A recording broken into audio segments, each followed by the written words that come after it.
भारत में बैठकर हम वहां के हिंदुओं के लिए कुछ कर सकें, ये सरकार को सोचना है। लेकिन जो तस्वीरें सामने आ रही है, हमारे संवाददाता जो वहां पर रिपोर्ट कर रहे हैं वो ऑफ रिकॉर्ड भी बहुत सारी जानकारी दे रहे हैं। हिंदुओं के लिए वहां पर जीना मुश्किल हो गया है। देखिए मीनाक्षी, पहली बात तो ये कि ये बांग्लादेश हमारा हिस्सा था, हमसे कट गया है, अब वो एक देश है और उस देश को हम इस तरह से देखें कि वो हमारी ही जमीन था, तो हिंदुओं के लिए ये सोचना कि उनकी जमीन नहीं, तो सबसे पहले वो उन्हीं की जमीन है। दूसरा ये कि भारत सरकार वहां पर हिंदू हितों की रक्षा के लिए अंतर्राष्ट्रीय मंचों पर राजनयिक तरीके से जो करना है वो कर भी रही होगी, लेकिन वहां के हिंदुओं को वहीं लड़ना पड़ेगा, अपनी जमीन पर अपने अधिकारों के लिए लड़ना पड़ेगा। और कोई भी सरकार अगर एंटी हिंदू है, वहां पर इस्टेब्लिश एंटी हिंदू है, तो उसके खिलाफ आवाज भी उठानी पड़ेगी और अपने जो इलाके हैं उनको सुरक्षित रखना पड़ेगा। एक बात और समझिए, जब इस तरह की बात होगी कि नहीं हिंदुओं पर अत्याचार हो रहा है, तो वहां के हिंदुओं को यह भी अधिकार फिर बनेगा कि वो कहें कि हमारे लिए एक सुरक्षित इलाका तय कीजिए। आप वो क्षेत्र बताइए जहां हिंदू सुरक्षित रह सकें, जहां का प्रशासन, जहां के जनप्रतिनिधि, जहां की चीजें वो हिंदुओं के लिहाज से हों। क्योंकि बांग्लादेश में मोहम्मद यूनुस के जब से वो एडवाइजर बने हैं केयर टेकर गवर्नमेंट के, तब से ये अत्याचार बहुत बढ़ा है। शेख हसीना के खिलाफ गुस्सा निकला लोगों का, उसमें सब निशाने पर लिए गए, तो सिर्फ हिंदू कहें ये ऐसा नहीं है। जब मुजीबुर रहमान की प्रतिमा तोड़ दी गई, बांग्ला संगीतकार का घर तोड़ दिया गया, जितने निशानी थे वो तोड़ दी गई, इसका मतलब वो एक गुस्सा पूरी तरह से एस्टेब्लिशमेंट के खिलाफ था। लेकिन अब अगर कुछ हो रहा है और हिंदुओं को चुन चुनकर उनके खिलाफ निशाना बनाया जा रहा है, मुझे तो वहां एक यहीं के रहने वाले हैं अपने मित्र जो है, वो वहां ढाका से कुछ दूर है, एक चाइनीज कंपनी में काम करते हैं। उनका उस वक्त स्थिति ये थी कि हम लोग एक उसमें अपार्टमेंट में रहते थे और बाकायदा वहां आर्मी लगा दी गई थी। क्यों? क्योंकि थाना छोड़ के लोग भाग गए थे।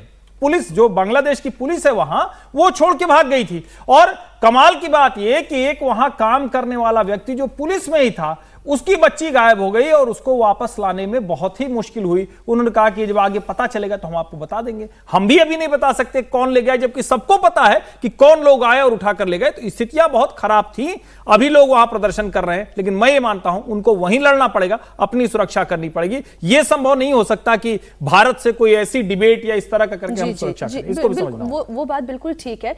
मैं इसी विषय में एक विषय मोहन भागवत का भी जोड़ना चाह रही हूँ, क्योंकि वो भी हिंदुओं से रिलेटेड है। जब मणिपुर मोहन भागवत जाते हैं तो ये कहते हैं कि हिंदू नहीं रहेगा तो दुनिया नहीं रहेगी। और फिर उसमें उन्होंने कॉन्टेक्स्ट भी बताया। उन्होंने कहा कि दुनिया में सब देशों पर तरह तरह की परिस्थितियां आई और परिस्थितियां गई। कुछ देश उसमें समाप्त हो गए, जिसमें उन्होंने यूनान का भी जिक्र किया, मिस्र का जिक्र किया, रोम का जिक्र किया। कुछ तो बात होगी कि हस्ती नहीं मिटती हिंदुओं की। इस मामले में मोहन भागवत जी जो कह रहे हैं वो काफ़ी हद तक सही बात है कि हिंदू धर्म की जो खासियत है, विशेषता है, उसकी फ्लेक्सिबिलिटी है, उसकी जो ताकत है, वो उसको अभी तक 3000 5000 साल तक जीवंत रखे हुए और वो अपने तरीके से काम कर रही है। लेकिन उसकी जो स्ट्रेंथ है ना, वही उसकी एक वीकनेस भी है हिंदू धर्म की, कि हिंदू धर्म में जो फ्लेक्सिबिलिटी, आराम, शांति, प्यार सब कुछ है, वो आपको उस तरह से लड़ने की ताकत नहीं देती जो हमें बांग्लादेश में दिखाई दे रही है। बांग्लादेश के हिंदुओं को मैं हर्ष जी की बात से सहमत हूँ कि खुद लड़ना पड़ेगा, यदि वो होना पड़ेगा। भारत सरकार को जो जरूरी है वो मदद करे, भारत के लोग भी उनकी जरूरी जो है वो मदद करे, लेकिन वो लड़ना खुद को पड़ेगा। यदि आप समझते हैं कि वो लड़ाई भारत लड़ेगा, तो मैं बताऊँ इसको दूसरी तरह से ये लड़ाई हो जाएगी। अभी वो एंटी हिंदू थोड़ी सी हो रही होगी, फिर वो एंटी बांग्लादेशी भी हो जाएगी। वो कहेंगे कि ये लोग तो भारत सरकार इसको चला रही है, तो ये बांग्लादेश के भी खिलाफ लोग। जब आवाज वहीं से अंदर से उठेगी तो लगेगा कि अपने हक की आवाज, उसकी ताकत की लड़ाई। विजय जी, फिजी में हिंदुओं की ऑलमोस्ट मेजोरिटी थी, सरकार थी। वहां पर उन्होंने प्रतिक्रांति किया और हिंदुओं को हटा दिया कॉन्स्टिट्यूशन से, उनको दरकिनार भी कर दिया। हिंदू ने वहां भी शस्त्र नहीं उठाया। कश्मीर के अंदर हिंदुओं को 4.5 लाख हिंदू भाग करके आए, जम्मू आए, दिल्ली आए, बेंगलोर चले गए, बॉम्बे चले गए, लेकिन किसी हिंदू ने अपने हाथ में शस्त्र नहीं उठाया।